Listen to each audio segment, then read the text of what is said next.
Bonjour à tous, on se retrouve aujourd'hui pour une vidéo très spéciale. Vous l'aurez compris, nous allons réaliser une vidéo pour Halloween. Il s'agit des doigts de sorcière, c'est très simple à réaliser. Cette vidéo, je l'ai déjà réalisée à mes tout débuts, c'est-à-dire il y a 4 ou 5 ans quand j'ai commencé à faire des vidéos sur ma chaîne. Cependant, la qualité de mes vidéos à l'époque n'était pas top, on n'entendait pas très bien le son. Donc j'ai vraiment envie de vous la représenter aujourd'hui dans une qualité beaucoup plus haut de gamme. Et ça me fait vraiment très plaisir de m'être déguisée pour l'occasion, j'adore ça. Donc nous allons commencer par présenter les ingrédients. Il s'agit d'une pâte sucrée et vous allez voir c'est hyper simple à réaliser et on va bien s'amuser. J'en profite également pour vous remercier pour vos abonnements car nous venons de dépasser la barre des 30 000 abonnés. Donc merci à tous de me suivre. Bisous, à tout de suite.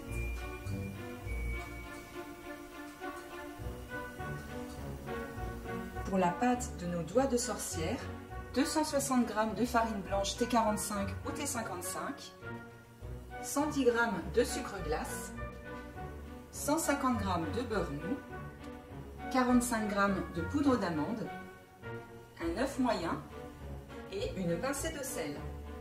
Pour la décoration de nos doigts de sorcière, environ 25 amandes émondées, 100 g de coulis de framboise et un œuf pour dorer. Et bien après avoir préparé tous nos petits ingrédients, nous allons commencer par crémer le beurre et le sucre glace. Votre beurre doit être sorti du réfrigérateur depuis quelques heures. Si ce n'est pas suffisant pour qu'il soit assez mou, vous pouvez le passer légèrement au four pendant 5 minutes. Mais attention, il ne faut surtout pas qu'il soit fondu. Alors on va verser la totalité du beurre dans la cuve de notre robot. Moi j'ai équipé le robot de la feuille. On peut également utiliser le crochet. Puis je mets directement le sucre glace. Et on va faire tourner le robot jusqu'à ce que notre beurre et notre sucre glace soient bien homogènes.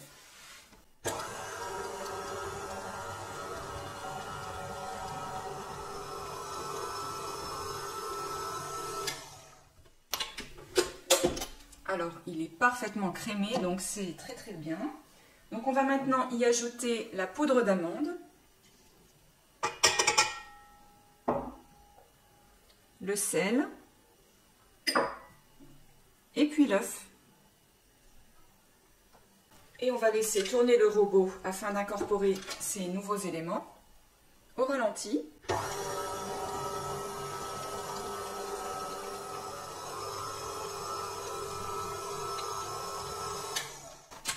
Voilà, inutile de laisser tourner le robot trop longtemps. On va maintenant y ajouter la totalité de la farine. Cependant, veillez à ne pas trop mélanger la pâte car la pâte sucrée ne doit pas être trop travaillée. Sinon, on va développer le réseau de gluten et elle va être élastique. Ce n'est pas du tout l'effet recherché à la cuisson. Donc on va juste mélanger ces ingrédients. Quand on voit que c'est presque homogène, on arrête et on forme une boule à la main. Donc toujours à basse vitesse.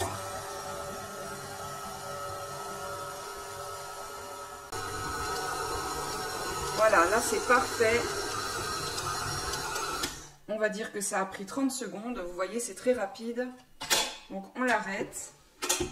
On la garde un petit peu sableuse comme ça et on va terminer le mélange, former une boule sur le plan de travail.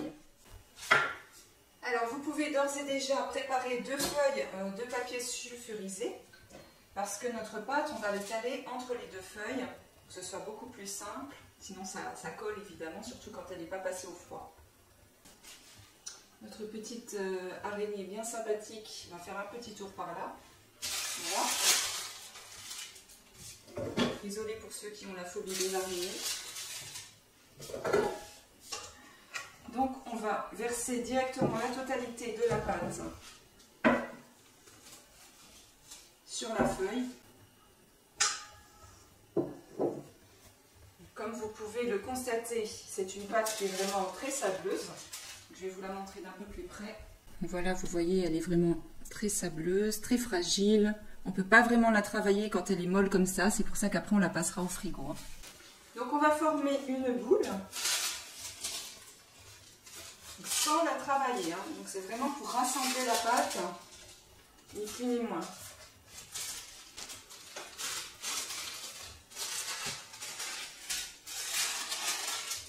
Voilà, donc maintenant qu'elle est bien rassemblée, assembler, on va déposer la seconde feuille de papier sulfurisé sur la première, sur la pâte. Et on va étaler notre pâte à 3 mm d'épaisseur.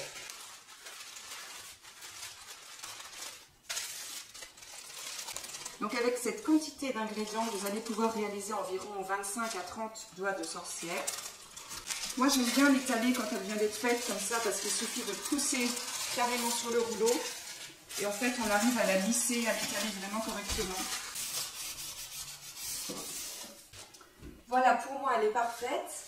On va donc la passer 30 minutes au réfrigérateur afin de la faire durcir et de pouvoir lui donner la forme que l'on souhaite. C'est vraiment une étape indispensable. Et puis aussi, ça permet d'éviter qu'à la cuisson, ça ne se rétracte. Alors, on se retrouve après le repos de 30 minutes au réfrigérateur. On va pouvoir décoller la première feuille de papier sulfurisé. Et avec une règle et la pointe d'un couteau, on va venir tracer donc, des lignes pour réaliser des rectangles de 5 cm sur 7. Donc une fois que vous avez fait votre marquage, il ne vous reste plus qu'à tracer les lignes dans l'autre sens pour voir apparaître donc nos rectangles. Donc tout ce qui n'est pas à la bonne dimension, vous retirez, vous pourrez refaçonner la pâte et réaliser de nouveau donc, les doigts de sorcière. Donc comme vous pouvez le voir là, j'ai déjà 22 rectangles, donc 22 doigts de sorcière, il me reste quand même de la pâte. Je pense qu'on peut en réaliser au moins une trentaine avec cette quantité. Alors on va désolidariser entre elles les parties rectangulaires, on va les séparer.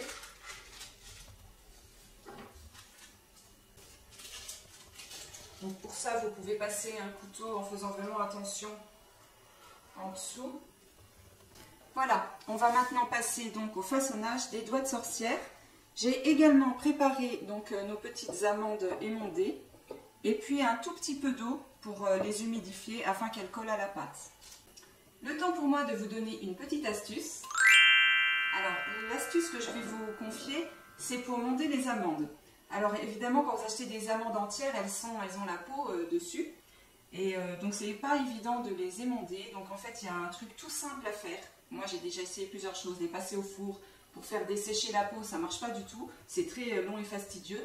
Donc en fait il suffit de faire bouillir de l'eau bien fort, vous versez directement, vous plongez directement toutes vos amandes dedans, vous les laissez bouillir fortement comme ça pendant 2 minutes, pas plus.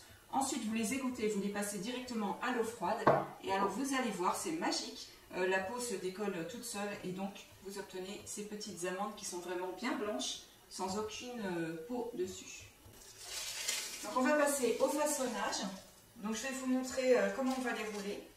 Donc on va les rouler dans le sens de la longueur, pour avoir la longueur d'un doigt tout simplement. Il faut que la pâte soit quand même assez malléable, qu'elle ne soit pas trop dure après la sortie du frigo. Donc au besoin vous les laissez reposer 5 minutes à température ambiante. Et puis ensuite on collera nos petites amandes dessus pour faire les ongles. Alors je saisis un rectangle de pâte comme ceci, 5 cm sur 7. Ensuite je vais venir le rouler dans le sens de la longueur. Surtout important que la pâte soit assez molle pour faire ça, mais pas trop non plus. Je roule. Donc ce côté, je vais le laisser rouler. Et l'autre côté, je vais venir l'arrondir. Donc toujours la soudure en dessous. Voilà, donc ça donne ça. Ça donne un côté roulé et un côté arrondi. Je viens ensuite poser donc le doigt sur mon plateau de cuisson. Voilà, je renouvelle l'opération. C'est la partie la plus longue. C'est pas difficile, mais c'est un petit peu plus long à faire, voilà, simplement. Donc je laisse dépasser, voilà, là où j'ai roulé, et je le pose. Vous pouvez aussi les rouler un petit peu comme ça dans les mains pour les allonger. Allez, on termine.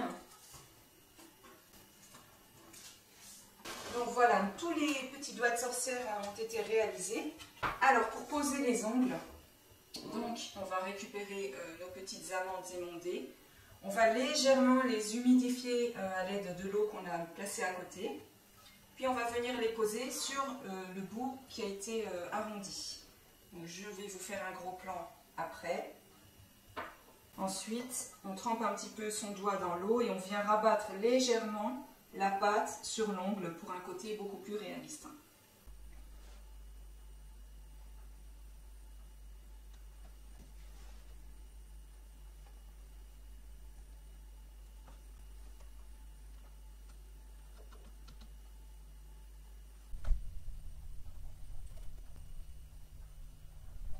On peut également pincer légèrement les doigts à certains endroits pour reproduire la forme d'un doigt. Et encore un petit peu de patience, on va les replacer 30 minutes au réfrigérateur afin de les faire bien durcir avant de passer à la cuisson et à la dorure. À tout à l'heure. Alors, on se retrouve après les 30 minutes de repos au réfrigérateur.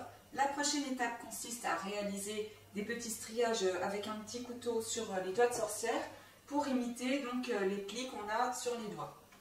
Donc évidemment, on va les dorer avant parce que si on réalise les plis et qu'on dore après, la dorure va entrer dans le pli et on ne verra pas ressortir donc le relief. Donc toujours dorer avant de faire des dessins sur une tarte ou sur quoi que ce soit. Donc je vais dorer délicatement tous les petits doigts.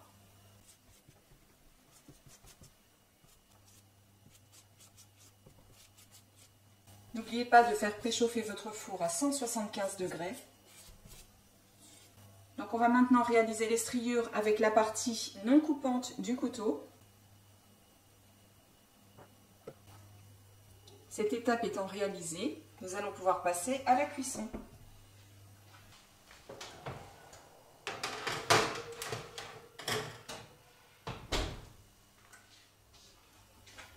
Les doigts de sorcière sont cuits, on va les laisser reposer complètement, refroidir complètement avant de passer à la suite de la décoration. On se retrouve après refroidissement complet de nos doigts de sorcière pour la décoration. Donc ça va être très simple, j'ai prélevé un petit peu de coulis de framboise dans un petit récipient sur la quantité qui est réservée à la dégustation. Et puis à l'aide d'un pinceau, on va venir appliquer donc autour de l'ongle et à l'extrémité du doigt donc un petit peu de coulis de framboise qui va représenter évidemment du sang. On trempe légèrement, il ne faut pas que ça dégouline. Donc on vient tout autour de l'ongle avec un petit pinceau. Vous pouvez également en mettre un petit peu dans les striures, ça c'est vous qui voyez, on n'est pas obligé. Et puis on va tremper aussi l'extrémité qui était enroulée donc dans le coulis de framboise.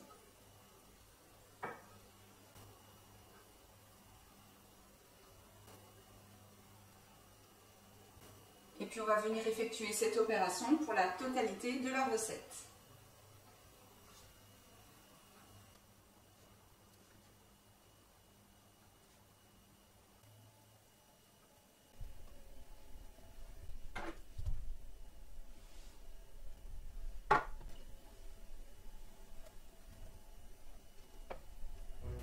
Et voilà, nous sommes arrivés au terme de cette recette. J'espère que ce tuto d'Halloween effrayant vous a plu, que vous allez réussir à le reproduire chez vous avec vos enfants, passer un agréable moment. Et quant à moi, je tiens à vous remercier car nous venons de dépasser la barre des 30 000 abonnés sur ma chaîne et ça me fait extrêmement plaisir que vous me suiviez et de continuer ce chemin avec vous. Il me reste à vous souhaiter un effrayant et joyeux Halloween. Quant à nous, on se retrouve bientôt pour d'autres vidéos. Bisous, ciao ciao!